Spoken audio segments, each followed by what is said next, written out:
সূর্যকুমারকে বাদ দেওয়াকে মাইলফলক হিসেবে উল্লেখ করে ভারতের সাবেক স্পিনার রবিচন্দ্রন অশ্বিন বলেছেন, টি-20 দল থেকে সূর্যকুমার যাদবকে বাদ দেওয়ার সিদ্ধান্ত ভবিষ্যতের নির্বাচনী প্রক্রিয়ায় একটি গুরুত্বপূর্ণ নজির তৈরি করতে পারে। ESPN ক্রিকেট4 একটি ভিডিও শোতে তিনি বলেন, নিজের ব্যাটিং ফর্ম ফিরে পাওয়ার জন্য সূর্যকুমারকে আরও কিছুটা সময় দেওয়া যেত। অশ্বিন বলেন, সাম্প্রতিক সময়ে সূর্যকুমারের পারফরমেন্স খুব একটা উজ্জ্বল না। টি-20 বিশ্বকাপে তিনি 242 রান করেন 136.72 স্ট্রাইক রেটে। এরপর আইপিএলেও তিনি 270 রান করেন 147.54 স্ট্রাইক রেটে।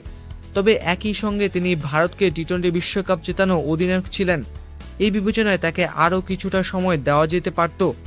তিনি বলেন, এটি একটি খুবই গুরুত্বপূর্ণ দৃষ্টান্ত।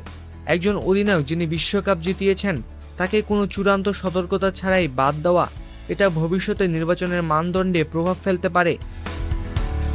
নতুন অধিনায়ক হিসেবে শেয়ারের নিয়োগ নিয়েও প্রশ্ন তোলেন অশ্বিন।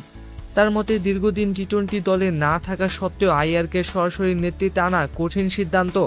যদিও আইপিএলে কলকাতা নাইট রাইডার্সকে শিরোপা জেতানোর মতো সাফল্য তার পক্ষে কাজ করেছে বলে জানিয়েছেন তিনি।